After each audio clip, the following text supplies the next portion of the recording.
Hello and welcome to Coffee Milk. I'm Mark Laporte. And I'm Mitch DiPaolo. So this week I want to tell you about what happened on Sunday. The cool thing was I got to see my first communion students all make their first communion. So that was cool. Well, not all of them, just half of them. Loved it. It's so cool to see these little kids in little white suits and white dresses. They look like little adults. They're just, I don't know. It was very exciting. But then I come home from that. I got a text message from DoorDash. And it's like, oh, your Taco Bell order is up for delivery. Click this link to track the status. I thought it was a fishing expedition because I opened up my DoorDash and I'm like, no, I didn't order anything, so I didn't think anything of it. Then it's like, oh, delivered. Okay, whatever, not clicking your link. 2 hours later, I get another DoorDash order from Taco Bell. Mind you, this is in Ohio. Oh, yeah. So I got a second text message saying, your Taco Bell order is going to be delivered. So I just type in, F off. The guy calls me. He's like, what do you mean? I just delivered your food. I said, dude, I don't know where you are or what you're talking about, but I'm in Rhode Island. You didn't deliver anything to me. It's like, Rhode Island?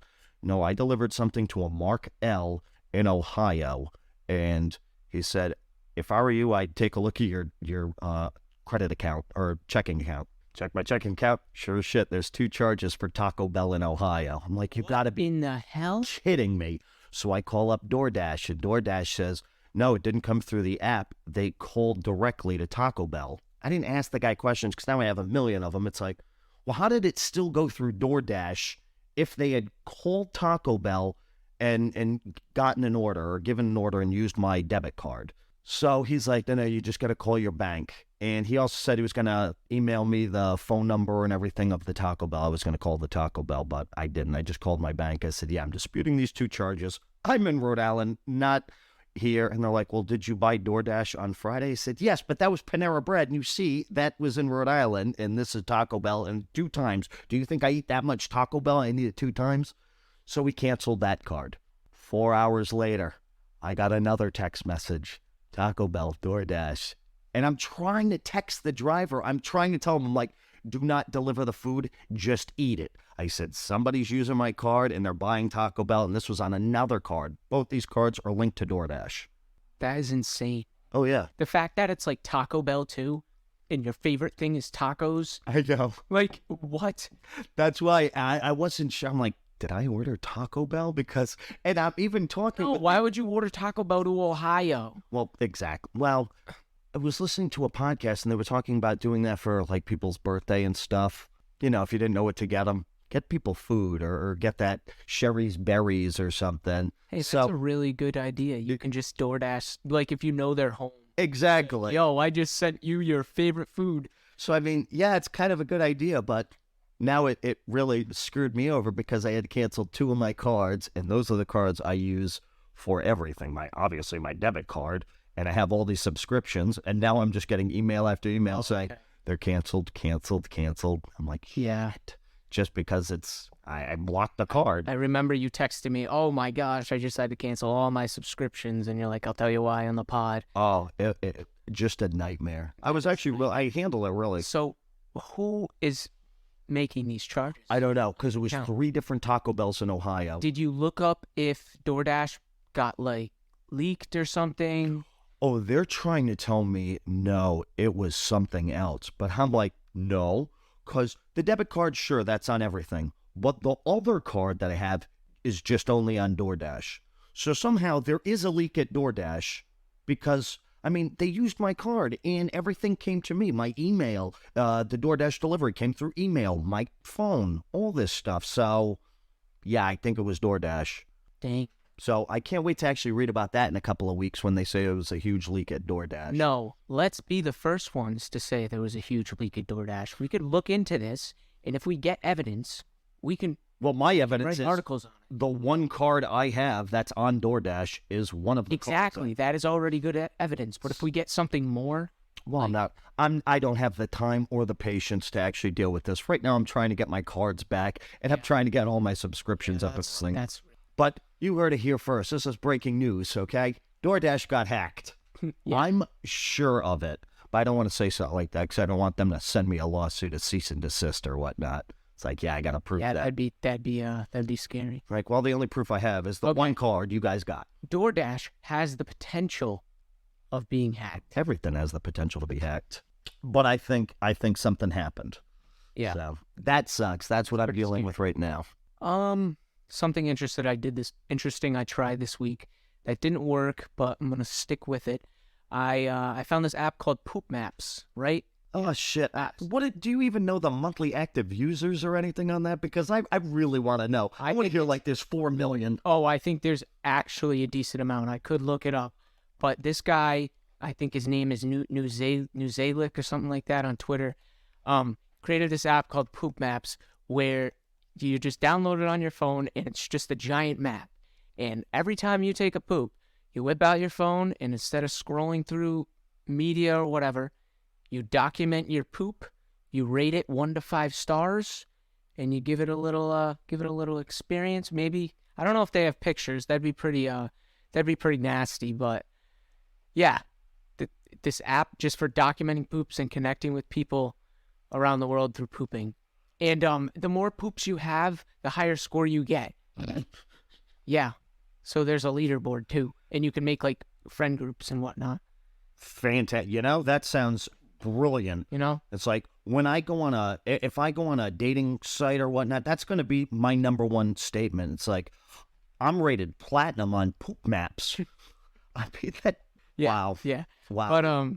But it's pretty funny. So I reached out to the guy and I said that I got a perfect newsletter for your poopers, and hopefully he responds back.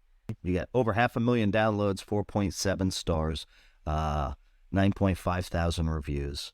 It's insane. Yeah. Actually, when I Googled it, San Francisco practically came up. I guess there's a poop map thing for San Francisco, and the whole place is just pinned with poop. But human feces in the streets and sidewalks. Yeah, I can imagine that. All right, so I finally had a moment of action. I was sitting at the counter. I was like, you know what? I'm going to make a short today. So I went to my computer. I didn't even think. I just picked 2 random podcast tools that I've used before and I've thought are good, and I made a short on it, like super quick, and just posted it. So I go back one day later to look at it, and I watched the video. Like, when I was watching it, like, on my phone, it looked fine, right? Editing it and everything. Right. But then I go back the next day, and it is all blue, and, like, the screen is, like, all glitching out and stuff. I don't know if it's because of my phone camera or what, but yeah. I don't know, and I didn't want to say anything. Yeah, I was like, what is going on? I was just like, whatever, I'll leave it here. It got like 350 views or something. Oh, no kidding. Which isn't too bad. I'll take it. Yeah, I think Facebook has a lot of potential with stuff. It really seems like Facebook is a good place for those shorts. The memes, not so much. Or to build an audience, the memes didn't build the audience. I got the views. But the shorts we were doing with different tools and stuff, those got the views, those got the likes, and those got the audience. Because I think, I don't know, we haven't really posted much in a while, but we got around 500 subscribers on Facebook, and that's pretty damn good. Yeah, definitely a useful tool for doing anything. It's just online. It really is strange how different platforms react differently to different videos. Yeah. What works on Facebook doesn't necessarily work on Instagram, and even though they're the same company, it's like Twitter is like a completely different thing. Like, oh my gosh, have you been on like Money Twitter? Like, that's kind of what it's called. Yeah, I'm on Money Twitter. Yeah, it's kind of insane. Like, everyone is chanting about cold showers, not working. It's called deep work for 8 hours in a row, going to bed early, waking up at 5 a.m., doing 100 push-ups a day. It's just like insane. Kind of sick of it. Oh yeah, well that's the thing with that's why Twitter's kind of annoying for me, because before it used to be everybody had a thread. You want to learn something, here's a thread. Now it's everybody's got a document they want to sell through Gumroad or Notion templates or something. It's like, you want this for free? Like, retweet, and subscribe. And I've tried all I see, there's no conversations anymore. Yeah, it's ridiculous. And then when you do go to make conversation, people respond in like a weird way. Yeah. It doesn't make it I've had people respond like normally, but it's kind of hard. Like, some people just don't respond at all. Yeah. It's difficult. Have you tried the Notion Second Brain templates or any other templates you've seen? Okay, honestly, I have a boatload of Notion templates. Oh, I didn't create anything. I just, of course, I'm the guy on Twitter who's like, okay, I'll like and retweet the thing because yeah, this does sound like useful information. But then I learned the trick. You wait until that thing's got 1,000 comments, and then you know that the guy's DMs are just like over the limit. So there's no point in liking and retweeting. Just go down on that thread and he'll actually post the link. He'll be like, oh, the DMs are broken. So if you want it, here it is. So that's what I do. That's my little hack. So I don't follow because they're all free. That's what's kind of cool about Gumroad. I was looking up a bunch of templates, and a lot of them you can just get it for free. There's a lot of stuff. But that's kind of like a good method because it's like you're giving away something, and then by doing that, the people who are like good people and have a good heart get that like slight feeling of like, oh, maybe I should toss this guy a couple bucks for doing this because he already offered it to you for free. Oh, I was thinking. Yeah. What were you thinking? No, I'm sorry. I was thinking more like it's a great way to get the community. I don't care about your money now. I care about if you sign up to the email newsletter or something. Yeah. Because that's usually how they do it. Subscribe to the newsletter. You'll get this 40-page book about how to use AI tools or something like that. Yeah. You got to give something to get something. You got to provide value. Yeah, I haven't been doing that with the weekly dump.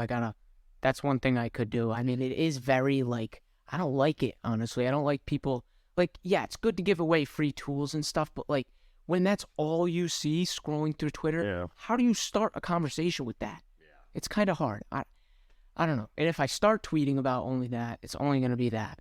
But yeah, that is a good way. Yes. Yeah. So maybe I could do that as like a promotional thing. Like I could make an ad out of it. I think right now you just got to be, like I say, you just got to keep being you. Do your own thing. Explain your situation. Tell your story because I think you have an interesting story and what you're trying to build right now. And people love that sort of thing. People really go for the underdog. You may not get the engagement right now, but I can guarantee you people are interested in it. Yeah. And then, like I told you, which is a fantastic quote, and I'm trademarking it right now. Trademark. You trademark. That's Rhode Island for you. In a sea of... When I say in a sea of noise, you got to be the flare. Yes. I responded to someone with that, and I put Mark L. There you go. Yeah. Thank you. I should have. I don't know why I just didn't at you. Oh man. Yeah, whatever. Yeah, it'll make them be like, oh, who's Mark L? This guy's a philosopher. He's amazing. Happy Cinco de Mayo. Oh yeah, I saw that on Facebook. I forgot all about it. No, I got to remember that tomorrow is Jay's birthday. I always thought it was on the 5th. Tomorrow's Jay's birthday. Got to remember that. Yeah, I completely forgot about May the 4th be with you. Actually, you know what? I got margaritas. I think I'm going to make myself a margarita. There you go. I think Cinco de Mayo. That's going to be a good way to get this. For a second, I was like, wait, what is Cinco de Mayo? And then I remembered the 5th of May. I was like, oh my gosh. A podcast I listened to. Tell him Steve Dave. This is my hands down favorite podcast. It's a comedic podcast. It's Kevin Smith, the director of Mallrats and Clerks and all that. It's his friends from high school. They all start a podcast.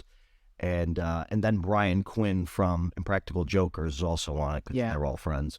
One guy, Walt, God bless him, but sometimes he's clueless. It was the middle of July. I think it was July 14th when he announced it. He's like, we should have Cinco de Mayo day today. And they're laughing at him and they're like, what do you mean? He's like, we'll have a party or whatnot. Cinco de Mayo. We'll do Tesdi Cinco de Mayo. He's like, so you're going to have the 5th of May in June. He's like, what? It's like, that's what Cinco de Mayo means. The 5th of May. He's like, oh, I didn't know that. Nobody knows that. He's like, everybody knows that. And he's like, yeah, that's very much on brand for us. We're going to have Tesdi Cinco de Mayo in the middle of July. It's like, well, we can make a whole month of it. It's like, perfect. We'll do it the middle of June to the middle of July. I love it. So he ran with that, and it actually became a thing. I don't know why I brought that up. I thought it was funny about Cinco de Mayo, but it was one of my favorite episodes because they were just arguing with him. He's like, nobody knows what Cinco de Mayo is. Everybody does. And he was like, I just thought it was a drinking holiday for everybody. I didn't know it was an actual thing. But I don't. That's something I would say. I don't think they really celebrate it, though. I think we're kind of the only people who do. Any reason to get drunk, we'll celebrate. Yeah. My job interview today. Yeah, so did I say on last podcast how I applied or I wanted to apply? I don't even think... I don't know. Oh, pardon me. Anyways, I think like 2 days ago, I applied to VO Scooters in Providence to be a repair technician. Awesome. And then I got the We did. the interview, and I had that this morning. It was over the phone, and That's weird. it was kind of difficult, honestly. Like, I struggle explaining myself sometimes, so I didn't really know how to answer her questions in the best way. But I don't know if I'm overthinking it. But at the end of the interview, she said I'm gonna have a link to go have another interview with a hiring manager, and then we'll see how that goes. So I'm excited. Well, if you get in the second interview, I think you did well. I hope that's what that means. So I tried to convey to them as much as possible that fixing things with my hands and electronics are my passion, because, like, oh my gosh, when I was building that electric skateboard, and I think it was the summer of 8th grade until like 9th grade, I worked on it too. In 9th grade was where I really like got to do a lot more on it, because I would use the 3D printers in school and stuff, and that was so fun. Wait, you guys got 3D printers? Yeah. Oh, yeah. We have a little like engineering building or engineering room in the basement of the school. Have that? Yeah. Oh, okay, so I think they turned like half the wood shop into no. Yeah, how many wood shop rooms were there when you were at school? Okay, well, 3? yeah, but it was really just one room. The doors were just open because you could go through, the rooms. They're all connected, right? Yeah. You know the one with the garage? Yes. Yes. That's where the engineering is. No way. Yes. Oh, that used to be Mr. Lewis's class. I love that guy. Yeah. Don't know who he is. Yeah, most of those teachers. Anyways, I am so excited to have the opportunity to get this job, because if I am able to work there, and I'm pretty sure it is exactly what I think it is, so, like, I will be thrown back into those moments of fixing things and losing all sense of time, but at a job. So, and that'll just be great, because every job I've gone to, it's like working at the gas station. I go the extra mile, I'll, like, clean the trash cans, like, just clean everything like crazy, and then it's like, it doesn't matter. You don't, like... Yeah, there's no... I don't know what I'm saying. No, I got you. I would go work other jobs, like at the gas station or as a busboy, and I could do it, and it was all right, but it wasn't entertaining for me, like engaging enough. So, like, I'm hoping this is more engaging. I think it will be. It's going to be very exciting. Good for you, man. Yeah. I hope you got it. I'm saying my prayers for you. Yeah, and if not, I'll just apply somewhere else. That's it. Yeah. I mean, I'm happy for you that you got a job. I think it might get you out of a little bit of a funk, because it gives you kind of a sense of self-worth, I guess, having a job. Yeah. But, and that is why I, like, applied. I was just like, what am I doing, man? I'm not working. Like, I need to go to work. Yeah, I just wanted to get you more into the do your own thing, start your own thing. I'm never gonna... I know, but I feel like once you get sucked into a 9-to-5 and you get that steady thing, you kind of get into comfort zone. This 9-to-5 is going to be like it's going to a be release for me. It's going to be fun. Like, yes, that's why I'm excited for it. And maybe, like, I remember getting the job at the gas station. I was like, oh, I'm excited. It's going to be fun. And then I was lying to myself the whole time, and I knew it. It's like, that's why I try to explain to people, like, you were all full of piss and vinegar when you went to the gas station. You had all these ideas maybe and all this stuff. And then in a couple of months, it just beat you down to where you just really have nothing. You're going there just for the paycheck. That's how I feel when I get kind of new people at the shop.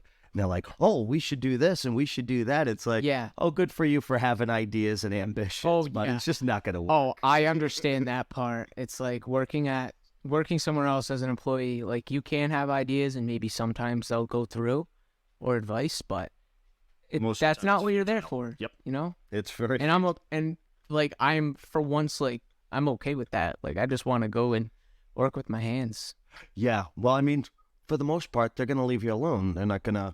They may give you some insights into, oh, okay, no, it might actually be this part, or this might be wrong. But for the most part, it's going to be you thinking about where the problem is and you fixing it yourself.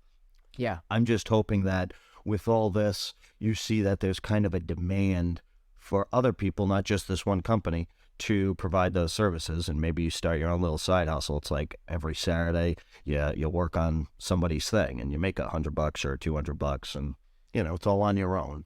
Yeah, I would love to build skateboards for people. That would be amazing. Or anything. Yeah, I'm definitely gonna try that one day. I'll maybe make a website. I'll make like a website or something for it, and then I'll just like post on my socials that I can like, I don't know, build you an electric skateboard.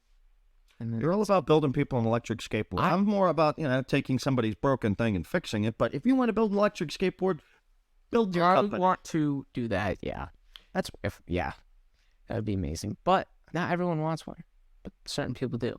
So this is something. This is like such a good skill I have. It's like, what people talk about. They're like, oh, I want to start like an SEO agency, and I want to get like 100 clients. And then there's the people who are like, I want to start an SEO agency or a marketing agency and get 10 clients. It's like, that's what I want to do in the future with skateboards, because that I will have the potential to do.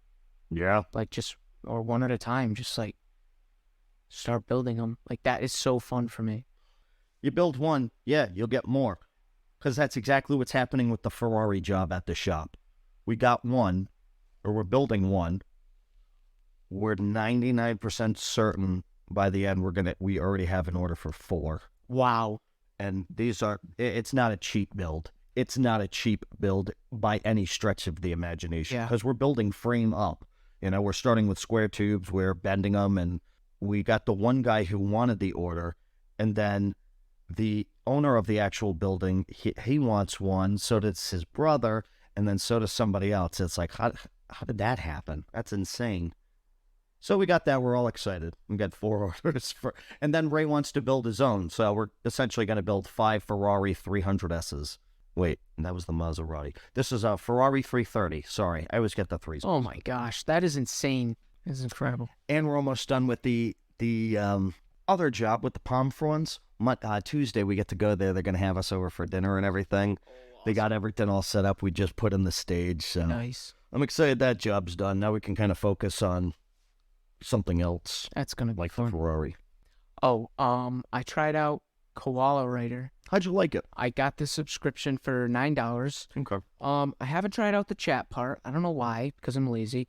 But I wrote like 2 articles for the Kendama site, and they were Amazon Roundup reviews. And all you do is put your Amazon affiliate name in there, and then it writes it.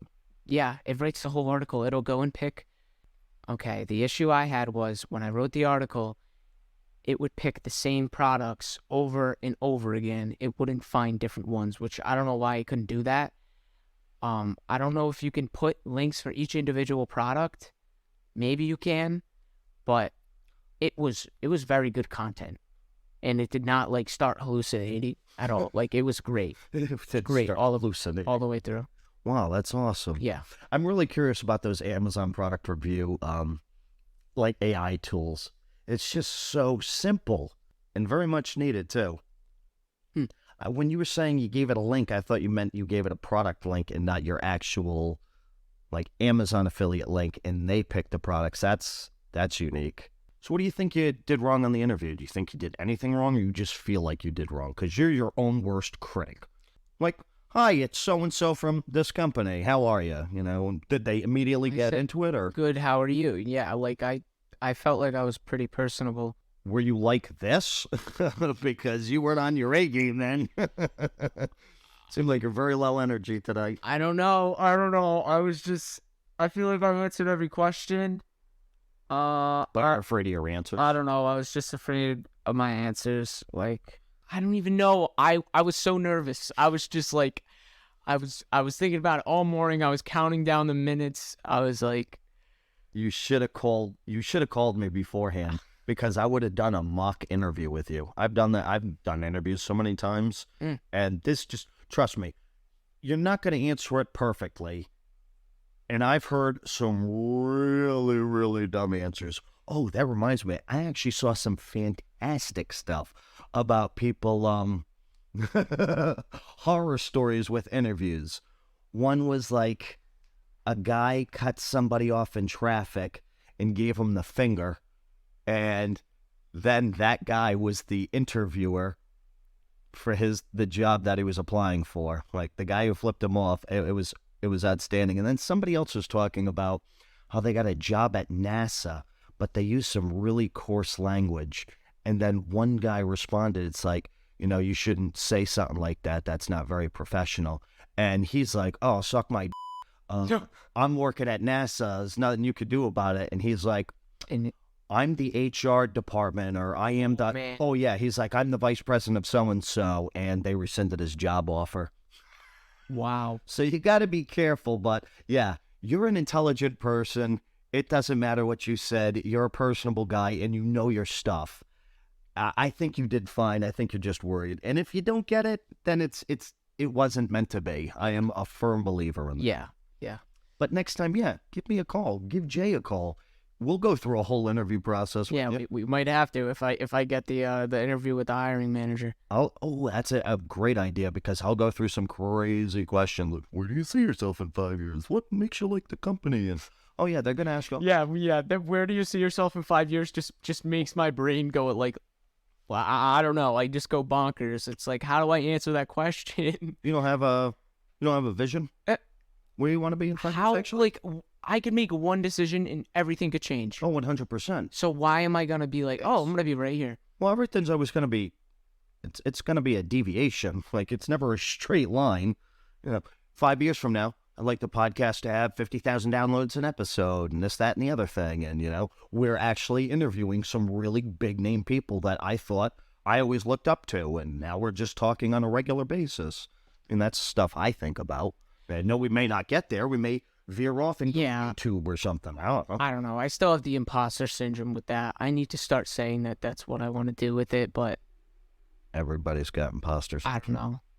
Everybody at their job has no idea what they're doing. They're all faking it. Clear example, look at the people we have in charge now. Yeah. Do you think they have a clue? They don't. They got the job, though, so you're going to be okay. I don't think you really got to worry about it. You're going to be fine. Just take a deep breath. But yes, when you get the HR manager thing, let's do a couple of them. I'll call you up. I'll have somebody else call you up. I'll have my mom, because it may feel uncomfortable for you, and that's how it should be. We were talking a while ago. You were saying that how AI could edit the podcast for me so I don't have to do everything. And I keep saying that no, because it's not going to know what I want cut and stuff. We say some pretty crazy stuff that I've really cut out of here, and you'd never know because you just don't listen to it. Thanks. I have to listen to it 4 times, but you don't listen to it once. I appreciate you. But there's a new tool out there that edits the video podcast thing. And it did it in a matter of minutes. You just clicked a button, and it cut the video. It was the most amazing thing I had ever seen. But it was really more like a Zoom call. You know how when you talk, boom, it goes to your screen. And then when somebody else talks, it goes to their screen. It did all that. It did all that. It had 3 different films, 3 different video files, and then with the audio. And that anytime the audio would show up, it would just clip that video clip, so you didn't have to do it, and it saved the guy maybe 3 hours just cutting stuff like that. That's really useful. So I just needed to do audio, and I needed to do better than what it can do now. Besides Adobe Podcast, that's the greatest tool with the enhanced audio, and I saw you did that in your little video too. Yeah, that's one of the tools I did in the short. The only recommendation I have, bigger words. Your words were, you know how you watch it and it's got like the description of the video and stuff? Yeah, your captions were there. So I couldn't make out your captions. So you have to move the captions up a little bit and make them bigger. But wow. Yeah, no, I mean, I that's all I noticed. And that and a little glitchy thing. Yeah, that was so bad. I don't know why it did that though. I don't know, it looked fine uploading it and editing it. I edited it right on Facebook on my phone. Oh, no kidding. Yeah. I've never done that. I can't edit video on phone. I don't know how you guys can do it. My fat fingers, I'd hit something and I'd cut. Oh, well, your phone is all cracked. Well, yes, I have an old phone. You barely see it. I'm cheap. What do you want? You know, I hate to skip breakfast. What about you? I just saw your tweets. What did I tweet? I hate to skip breakfast. What about you? And then your other one is planning plus consistency plus action squared equals growth. Yes. I did see that ChatGPT might be able to edit video soon. They said that you can upload audio files or video files and it can edit them, the code interpreter. Have this stuff. I don't have it either. I don't have the code interpreter. At least I don't think I do. I'm still waiting. You know what I did actually learn with ChatGPT? They say don't use the actual ChatGPT interface. Use the playground. You get better results. Yeah. I didn't know that. I haven't used the playground, but that costs credits. Well, doesn't it cost credits when you use the interface? Yeah, but it doesn't come from your Plus account. Oh, really? It's all different? Yeah. I gotta try that. Because OpenAI's website is not OpenAI API. It's a different website. Oh, okay. Which is stupid. Yeah. Shit, sorry, man. I gotta cut this short. I just got a text message from a friend. I gotta help him out right now. It's kind of an emergency. Sorry about that. Well, that's it for this week's episode. Sorry it's really short. I got some stuff going on, and hopefully next week we have a better episode for you. I'm Mark Laporte. And I'm Mitch DiPaolo. Until next time.